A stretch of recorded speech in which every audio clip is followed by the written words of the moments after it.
Hello everyone, my name's Rob, and welcome to the first British touring car themed video on this channel. I don't know why I put this off for so long, considering it's my favourite motorsport, but don't worry, this will be the first of many.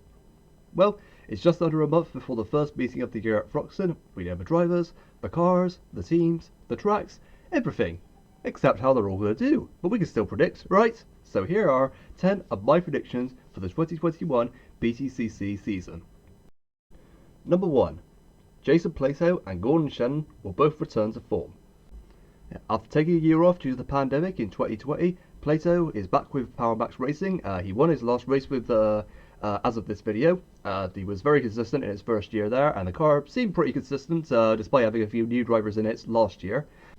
But Plato has taken a break before, and he has recovered, so I'm sure he will return as if he never left. And the same for Shen, really. Even though he's had slightly longer time away from the championship, he's been doing, of course, been doing TCR. He's always been doing his racing touring cars, so naturally he's more than ready. And it'll be interesting to see him race with these new drivers who've improved in his absence, who've got better, including his own brother-in-law, Rory Butcher, so I'm looking forward to seeing that. But personally, yep, Plato and Shannon, two of the championship's most successful drivers, most admired, most looked up to. I think with two very unique driving styles, both of them.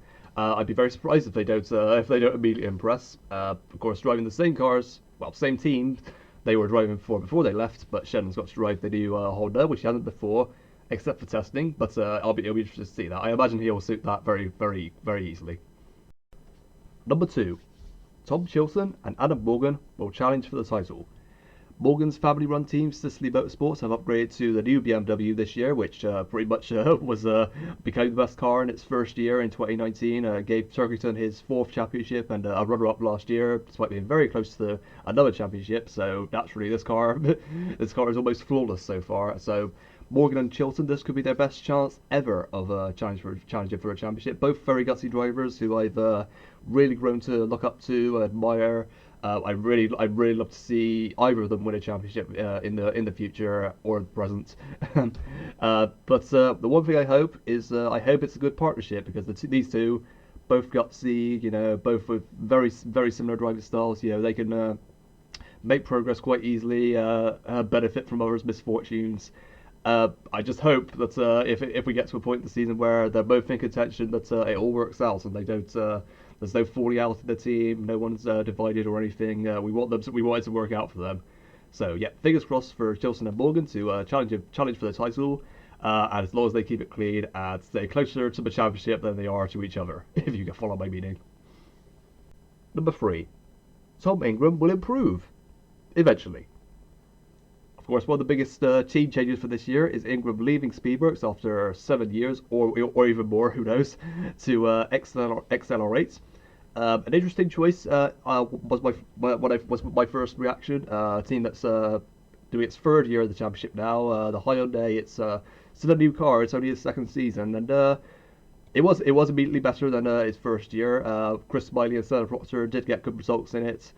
The one podium each, I believe. So naturally, it should be. So naturally, I'll be very surprised if they don't do a bad job. However, this is still Ingram we're talking about, and two podiums for that team. I'm sure Ingram would have higher expectations than that. But I'm sure that I'm sure we'll get to a point where he has a rough idea of how to handle the Hyundai, and he'll easily be the best out of the 4. I'd be very surprised. But he'll have to change his driving style, I'm sure. But I'm sure, hopefully, Accelerate and the Hyundai will suit Ingram, and he can immediately get better than how he immediately improve on how he did in the Toyota Corolla. Which, by the way, I still think was a big mistake for Speedworks to switch to the Corolla, because personally, the car he drove before, the newer Avensis, that car was just as good at the start as it was when they stopped using it. That was a consistent race winner. But the Corolla has had just as much time as that Avensis, and it's still yet to reach the levels that Corolla did. So yeah, I don't have much faith in that new car at the moment. But I'm sure Butcher and Sam Smeltz can probably prove me wrong. We'll have to see. But yeah, Ingram moving to Hyundai, Accelerate. It was an interesting choice, but hopefully one that works out eventually. Number 4. Stephen Jelly will have his best season. I mean, he's moving to Team BMW. I mean, you'd expect nothing less. Of course, Jelly, if you were a fan after 2009, you wouldn't have been able to see him racing for them the first time when he won his first 2 races, and of course he's got the third one now in recent years due to Jake Hill's time penalty. So a lot of us probably haven't seen Jelly win a touring car race, but legitimately on the road, as they say. So hopefully we get to see that. Being paired up with Turkington and Oliphant, 2 very consistent drivers last year. That car still just as good as it was in its first year. So I'd be very surprised if Jelly doesn't at least equal them or get the same results. And it will be a real test for him. He's definitely in one of the best cars once again, and he'll have to prove he earned it. So I have hope for Jelly, and I'd love to see him get that 4th career win. So we get to see him win a race outright for the first time, and see how he celebrates, because he's a lovely guy. I'm happy for him for this move. I just hope he makes the most of it. Number 5. MB Motorsport will annihilate Motorbase Performance. Now, for those who don't know, we have the 4 Ford cars racing this year, Motorbase Performance and MB Motorsports. Of course, those aren't new names, but MB Motorsport has switched from the old Honda to the Ford this year, and MB have Jake Hill and Ollie Jackson in their car, and Motorbase have Sam Osborne and Andy Neat. I've got to be careful what I say here, but these two, I'd have thought if they were sharing their car and they're connected, I'd have thought they've had the 2 best drivers in different teams. You know, Hill and Jackson, they are definitely the 2 best out of those 4. Unless of course Osborne and Neat suddenly improve, who knows? But yeah, I think for that reason, I'd be very surprised if MB are higher in the team championship than Motorbase, because Osborne and Neat still eligible for the Jack Sears Trophy. Yet to reach that many highs yet. Number 6. Daniel Lloyd will fit into PMR. Now, hopefully, I hope and pray that Dan Lloyd has finally got a decent seat in the championship, and it's one he can keep. Obviously, Lloyd, he's fallen victim over the years to losing seat due to sponsors or finance, whatever. The stuff I don't really care much about, the stuff I try not to follow. But now he's with Powermax Racing in the Vauxhall alongside Plato, and hopefully he'll get to prove he can make the most of what he's been doing since he was been away from the touring cars. Because of course, pretty much all he's been doing in his absence is winning, obviously TCR UK and the various other TCR championships. He's been absolutely fantastic in while he's been away. So hopefully he'll come back a different driver with good speed, challenge Plato. That'll be interesting. See if he can learn a lot from Plato as well, and hopefully gets that 2nd career win. Number 7. The Cupra will be Team Hard saving grace. It's been a difficult couple of years for Team Hard these last few years. I'm going to try making an obvious joke. With that Volkswagen CC, it's kind of taken its dying breath, but now they've changed it to the new Cupra Leon, and I really hope and pray that it works out for them, and I think it will. A lot of the new cars that have come in as of late have taken a while to adjust. I mean, with 4 cars, 2 former race winners in Goff and Taylor Smith, 2 young drivers who can learn a lot from the team, Hamilton and Geddy. I think they've got the chance to move at least to the midfield and maybe even into the lower ranges of the top 10 for a Team Hard. Who knows? It's amazing that this team has stuck around for so long, considering how they started. You know, with just 1 car, they've lost cars over the years, they've gained cars.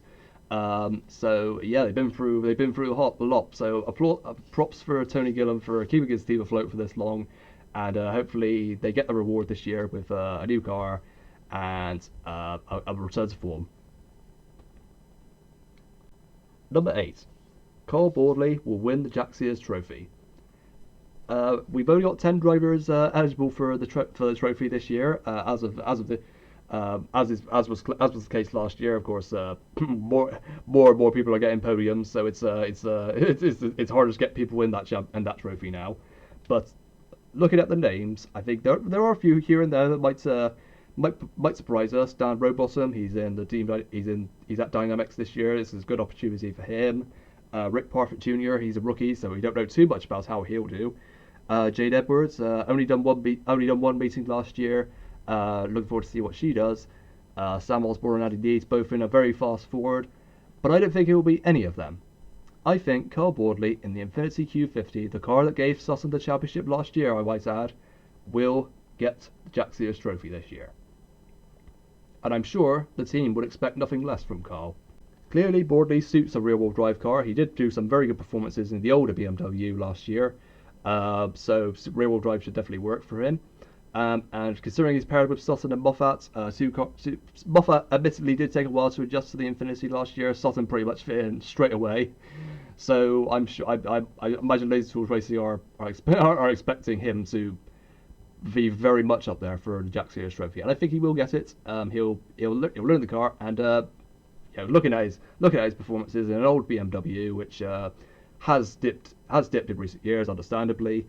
He managed to get near that lower region of where they do the reverse grid draw, 10th, 11th, 12th, those results. But Boardley will want better, and results like that or better will consistently help you get the Jack Sears Trophy. And he will just have to keep it clean. He will just have to keep it clean this year. Get consistent finishes with good results, and Jack Sears Trophy could very easily be his. Number 9. Dan Camish and Harry King will battle for the Porsche title. Yeah, I'm bending the rules here. I'm making a Porsche prediction as opposed to a touring car prediction. But come on, they're all connected. We could all follow these series all together. We might as well predict what we think will happen in the other championships. In fact, I would do that for Ginetta Juniors, F4, Minis. I do that for any of them. But unfortunately, it seems only the F4 series this year has an actual Wikipedia page. So naturally, I don't know too much about the drivers in the other championships. But of course, as we know, Dan Camish shockingly is walking away from the championship this year. Hopefully he'll be back, and he's back to his dominant car with Porsche. Obviously a two-time Porsche champion, but he's up against King Harry, who won pretty much every race he finished last year in Porsches, and it's amazing. It'll be fascinating to see Camish and King battle, or it might even be someone else, who knows. But Camish and King, that could be a very exciting lineup. And Porsche, not usually a championship I pay much attention to, since the races are long, and usually it's the top drivers winning quite comfortably. But we did pay a lot of attention to Harry King last year, and now that Camish has joined the frame as well, we'll definitely be paying the Porsche Carrera Cup way more attention than ever before.